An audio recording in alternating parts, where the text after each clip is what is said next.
Hora da gente acionar a nossa reportagem direto da Ucrânia, nosso correspondente especial, Ian Boechat, que mais cedo trouxe informações aqui no Band News São Paulo, já está conosco aqui. Ian, ontem você falava de uma Kiev completamente diferente daquela que você viu dias atrás, né, quando você deixou a capital para acompanhar a saída dos refugiados mais perto da fronteira com a Polônia, e dizia que havia aquela expectativa, né, de ser uma noite bastante violenta. A gente inclusive viu uma cena que não tínhamos visto ainda, que foi você reportando, usando um capacete, usando ali uma roupa específica para esse tipo de cobertura. Queria saber se essa expectativa se confirmou e como é que tá o clima aí hoje, né, da onde você está falando. Conta pra gente, bom dia para você.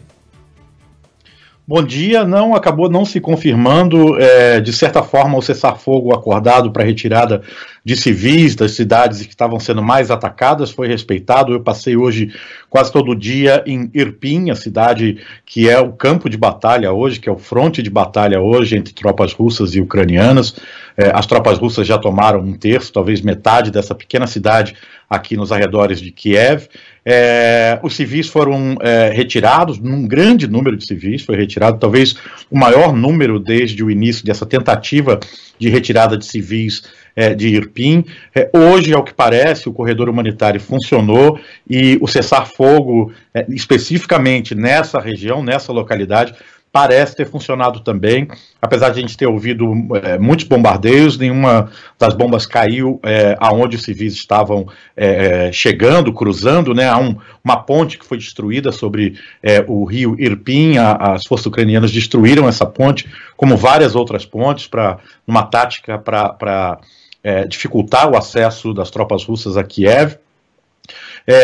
Então parece ter funcionado, pelo menos aqui onde eu estava, aqui perto de Kiev, houve um processo de retirada bastante acentuado de civis nessa terça-feira.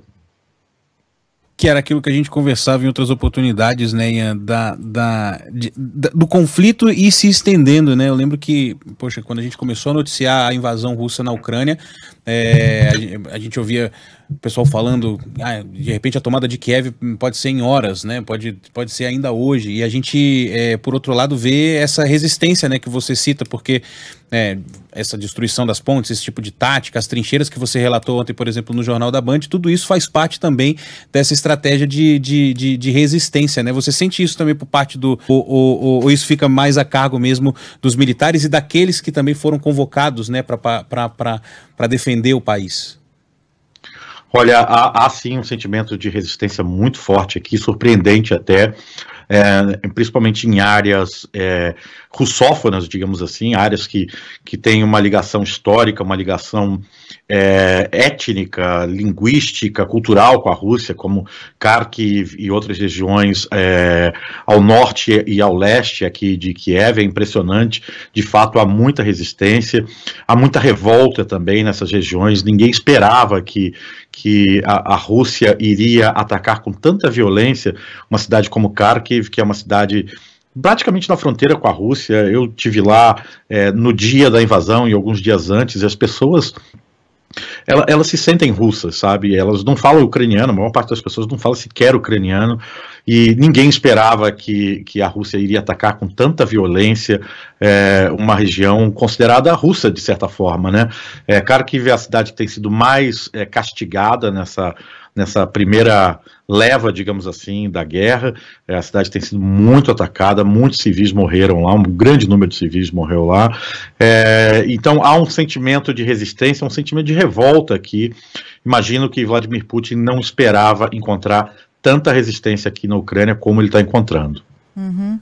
Ian, há pouco a gente estava vendo novas imagens, e todas as imagens que chegam, elas são sempre tão tocantes, né, dos refugiados. A gente estava vendo novas imagens de refugiados chegando à Romênia em balsas absolutamente lotadas, crianças, mulheres em sua maioria.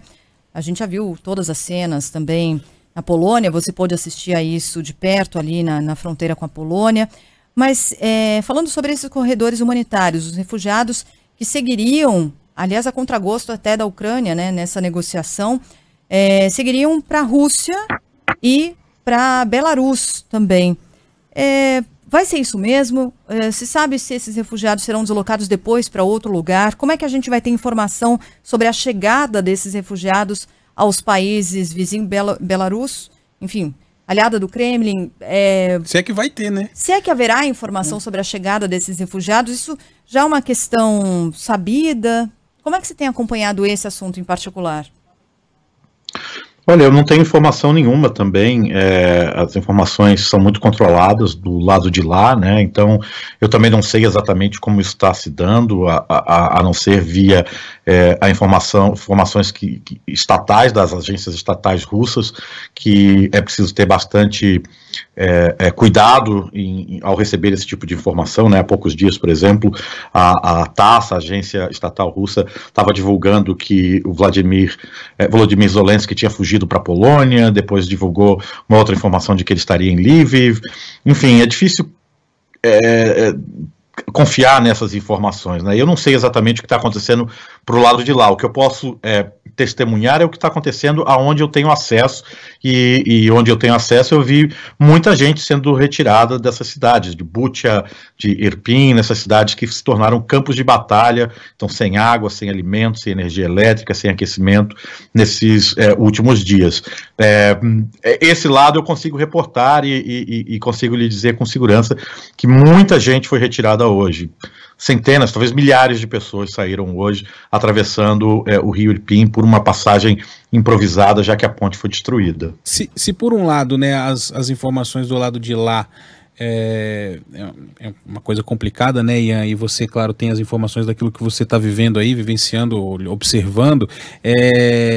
Aí na Ucrânia, em relação às notícias, eu digo em relação a notas oficiais, reportagens de TV, não sei, de jornais mesmo, como é que está a situação? Você tem visto outras equipes, né? A gente viu alguns veículos de imprensa também retirando repórteres, né, ou de alguma forma apagando, por exemplo, a data das publicações, depois daquela decisão do Putin. Na Rússia também a gente viu isso, mas em relação aí à Ucrânia, informação, como é que elas estão correndo? Por celular, tem jornal, tem TV, né? Como é que as pessoas na Ucrânia têm se informado sobre o conflito e como que essas informações têm chegado a eles? Olha, esse é um momento de guerra em que não há muito espaço para o contraditório internamente, né? Então as informações têm todas um tom de propaganda, um tom de celebração de vitórias e enfim, é difícil também confiar em todas as informações que chegam pelos canais oficiais ucranianos, né? O bom senso recomenda não seguir muito à risca essas informações. Eu, como jornalista, prefiro reportar o que eu vejo, contar as histórias do que está diante dos meus olhos e evito entrar nessa discussão mais oficial do que de fato está acontecendo, porque eu acho que eu não tenho, como um jornalista aqui trabalhando sozinho, eu não tenho capacidade de fazer uma análise tão aprofundada baseado apenas em informações oficiais ou informações que eu não posso colher em primeira mão, né, que não são, que a fonte primária não seja o meu trabalho de repórter. Então eu tenho muito cuidado, fico com os dois pés atrás. Eu acho que toda informação oficial em tempo de guerra convém ter bastante desconfiança, independentemente de onde ela venha. Se ela vem de Washington, na Casa Branca, se ela vem do Kremlin, em Moscou, se ela vem de Londres ou se ela vem aqui de Kiev, porque todos esses atores têm interesses muito grandes no conflito e cada um deles, obviamente, nos usa, jornalistas, como ou tenta nos usar como instrumentos de propaganda num momento como esse, né? Rapaz, não é fácil não, Ian. Parabéns aí pelo trabalho, obrigado mais uma vez aqui por participar do Band News São Paulo, e a gente volta a se falar ainda ao longo dessa cobertura aí. Se cuida, viu? Obrigado, eu agradeço pelo espaço.